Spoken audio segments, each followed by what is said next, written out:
Okay, in this video, we're going to look at the exercises from 4.4 that you can find in the notes. So, you may have noticed some of them are a bit more difficult than others. But we'll start off with the easy ones, and then we'll see how we can handle the more difficult ones. And I'll let you know, some of the, quite difficult ones.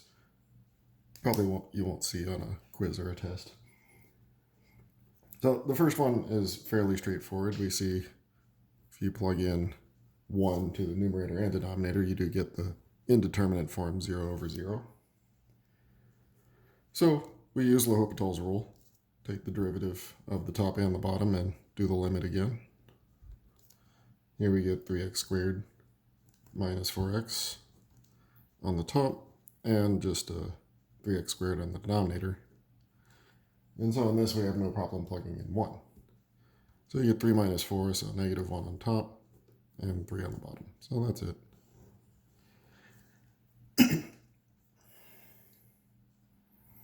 Now I changed this to a 2. If you had it as a 1, you just got 0 on the top and negative 1 on the bottom. So the limit would just be 0 there. There'd be no reason to use L'Hopital's rule at all. But let's look at this version of it with the 2 there instead, so that we do get a 0 over 0. Let's make sure we remember why we get 0 over 0. We're looking at the limit as theta approaches pi over 2. So sine of pi over 2 is 1, and so you get 1 minus 1, which is 0. And when I plug pi over 2 in the denominator, I first have to multiply it by 2, which gives me pi. So the cosine of pi would be negative 1, and so you end up with 2 minus 2, which is also 0, which is how I intended the problem to be originally. So we take derivative of the top and the bottom and do this limit again.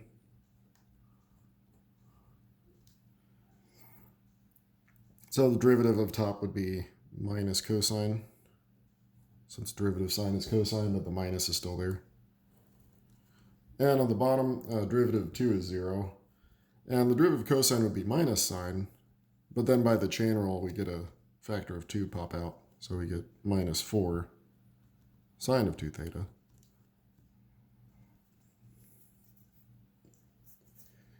And we can simplify this before we attempt to plug in.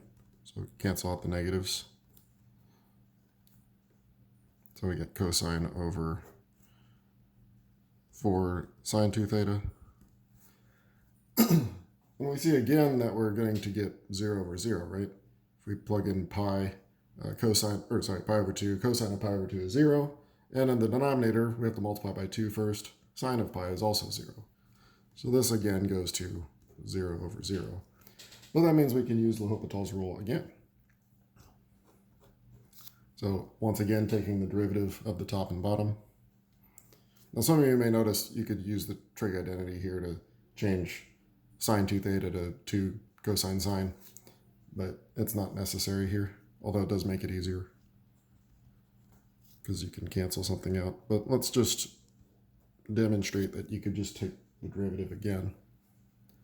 So derivative of cosine is negative sine.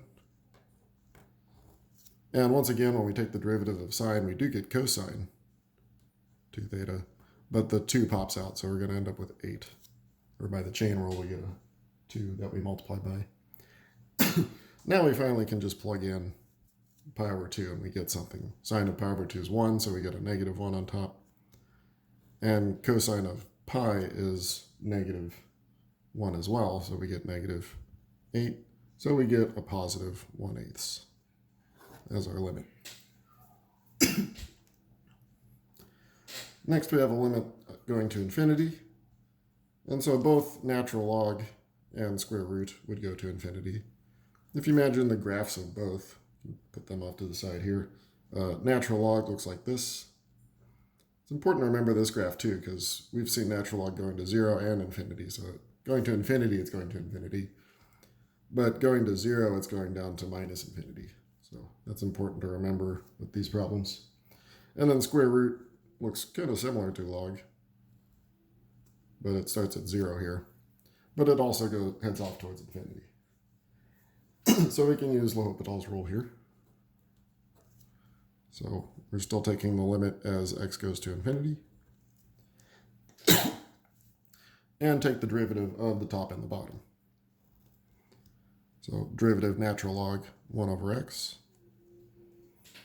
And for square root of x, remember that's x to the 1/2. So it'll be 1/2 x to the minus 1/2. And we can do some algebra here to simplify. You don't want to plug in infinity just yet. If you do the algebra here,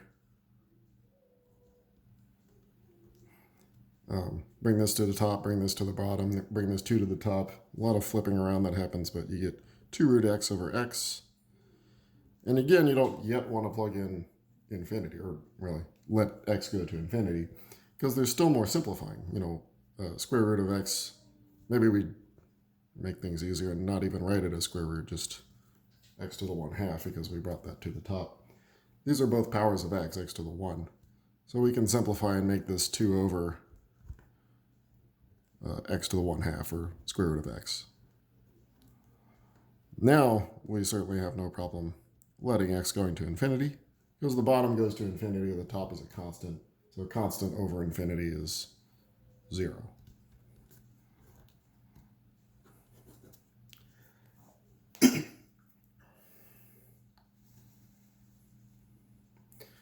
Then in part D, this time we have one that's not of L'Hopital's rule form, at least not yet.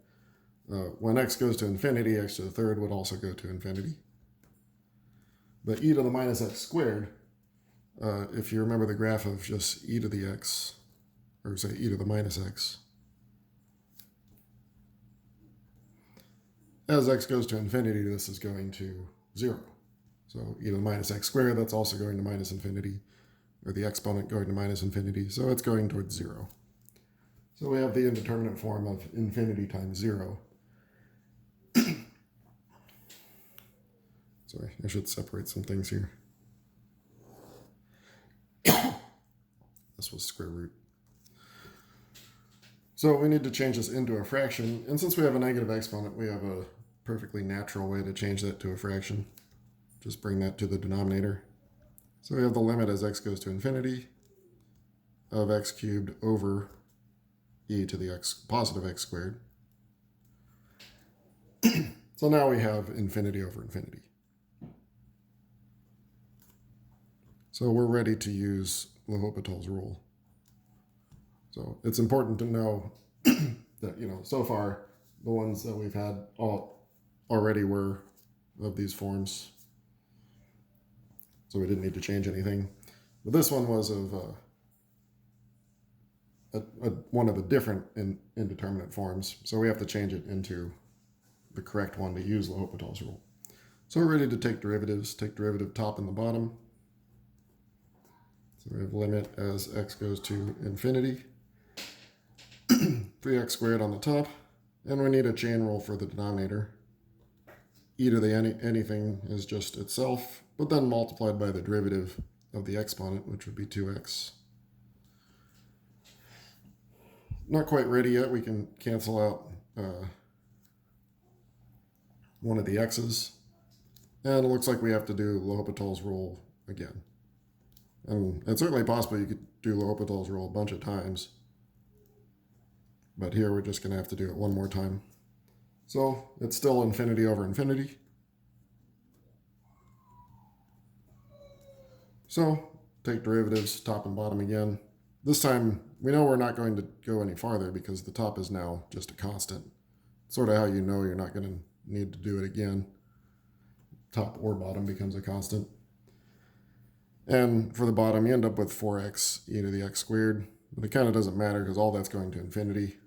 So you have a constant over infinity, which is going to 0.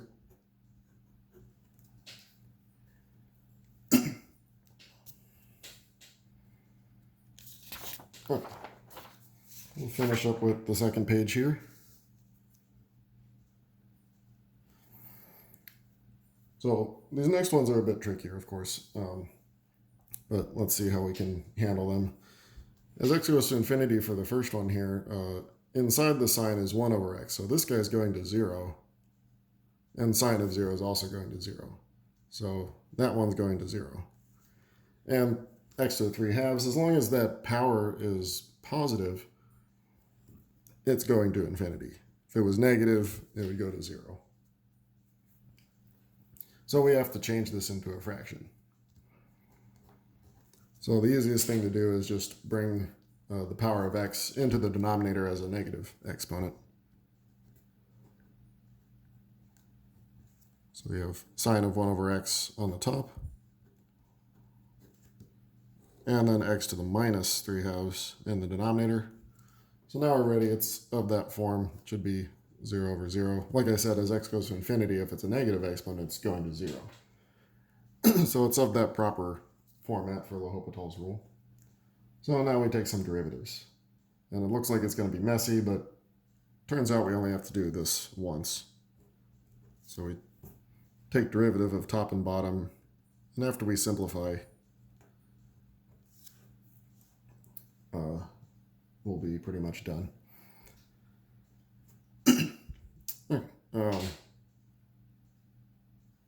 We have to use the chain rule here, so derivative of sine is cosine, so we'll have cosine of 1 over x. And then the derivative of 1 over x is minus 1 over x squared. That's one that comes up so often. Maybe I'll put like a parenthetical here. X to the minus 1, which is 1 over x. The derivative of that is minus x to the minus 2, and that's 1 over, or minus 1 over x squared. So it's nice to remember that 1 over x just derivative is minus 1 over x squared, so you don't have to go through a bunch of steps. On the bottom, we just have a normal power rule, so minus 3/2 x to the minus 5/2. And we want to simplify this. So we have a couple negatives here that can cancel. So this one and this one go away. Let's put the cosine of 1 over x to the side, because that's not going to combine with anything. It's just these powers of x's and this 3/2. So we'll put, that's being flipped, so we'll have a 2/3. So I just want to see how these powers of x's will resolve.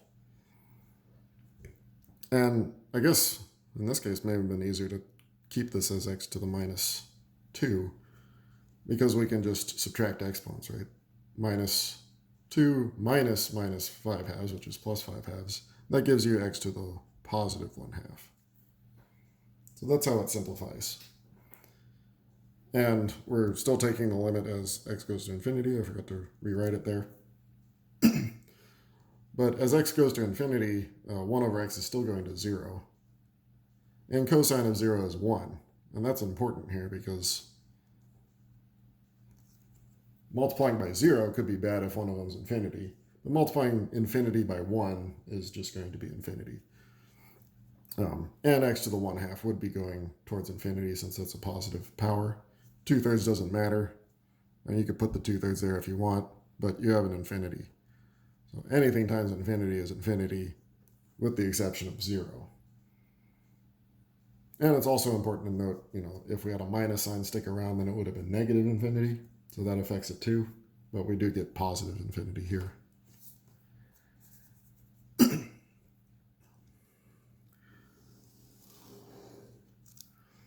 The next one, as x approaches 0 from the right, 1 over x goes to infinity. If you imagine the graph of 1 over x, as we approach 0 from the right, it's going up to infinity. And this one also, as x goes to 0, e to the 0 would be 1, 1 minus 1, so that's also an infinity. Positive, we're subtracting, but this would go to positive infinity. That's important too. If you had infinity plus infinity, that would just be infinity. It's just when you subtract two infinities, they're growing at different rates. It's possible that you could get any number. So that's again why we call it an indeterminate form. So what we need to do is put this into one fraction, so we get a common denominator. So let's do this slowly. So we'll do this times this denominator, so e to the x minus 1 over e to the x minus 1. And this one just have to multiply by x over x.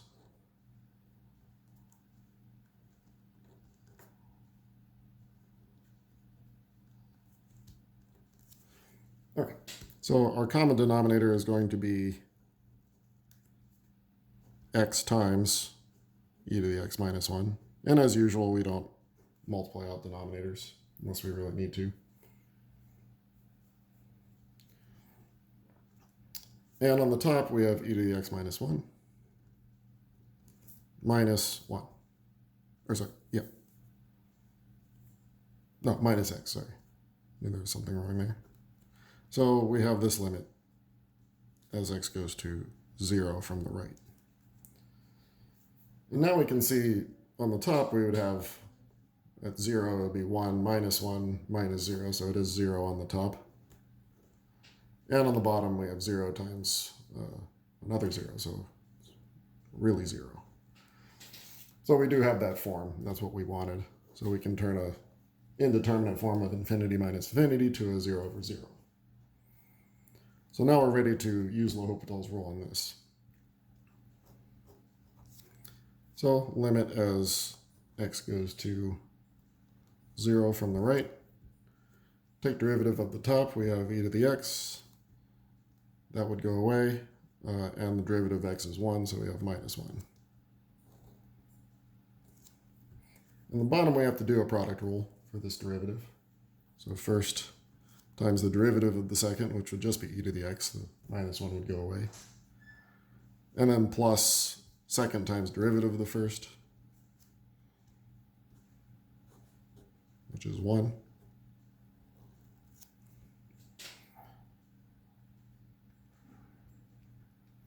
And it looks like we're going to have to do it again. Because if I plug in 0, I get 1 minus 1, so 0 on the top. And I get 0, 1 minus 1 again, so 0 on the bottom. So it's another case where we have to do L'Hopital's rule twice. So taking derivatives of top and bottom again. Now we just have e to the x on the top. And in the bottom, we have to do another little product rule here. This one we don't, because it's just multiplying by 1. But here, we do a product rule. We get x e to the x plus e to the x. And then derivative here would just be e to the x. Now we have no problem plugging in 0. You get 1 on top. And then 0, 1, 1, so we get 2. So we get a limit of 1/2 here.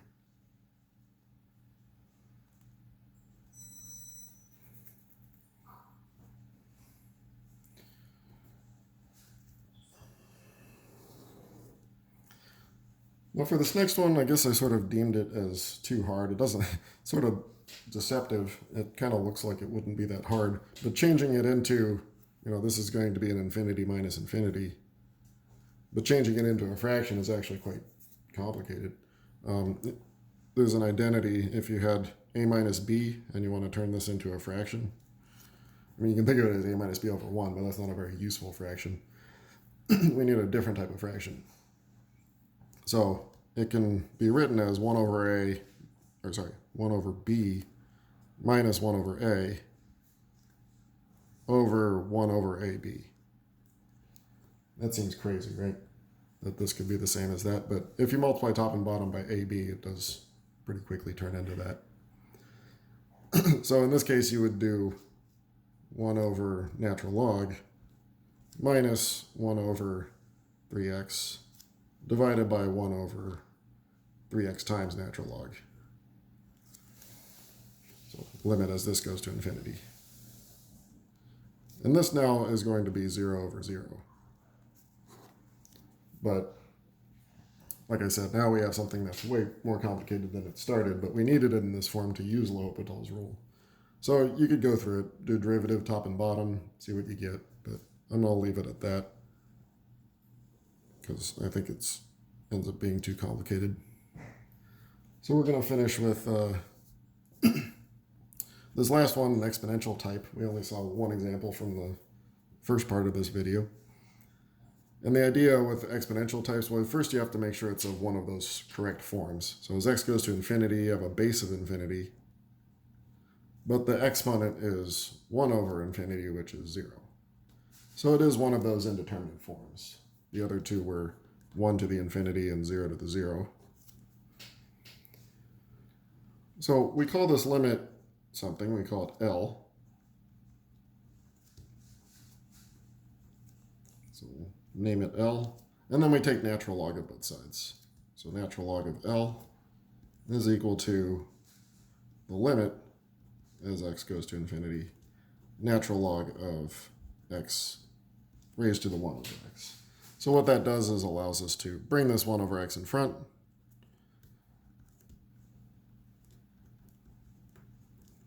So we have 1 over x times natural log of x, or natural log of x over x. So it actually immediately becomes a fraction in this case, which is nice.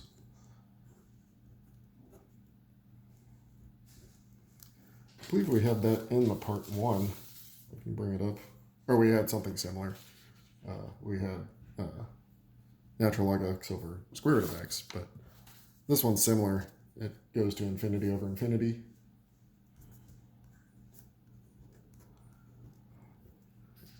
But if you take derivatives, so we use L'Hopital's rule, so 1 over x over 1, and as x goes to infinity, that's going to 0. But again, we're not quite done yet. Oh, we did have that. Did we? Maybe not. Anyway. Yeah, this is not our answer yet. It's the natural log of our answer. So natural log of L is equal to 0. And you just do e to both sides. So the limit is e to the 0, which is 1. So that's actually our answer here.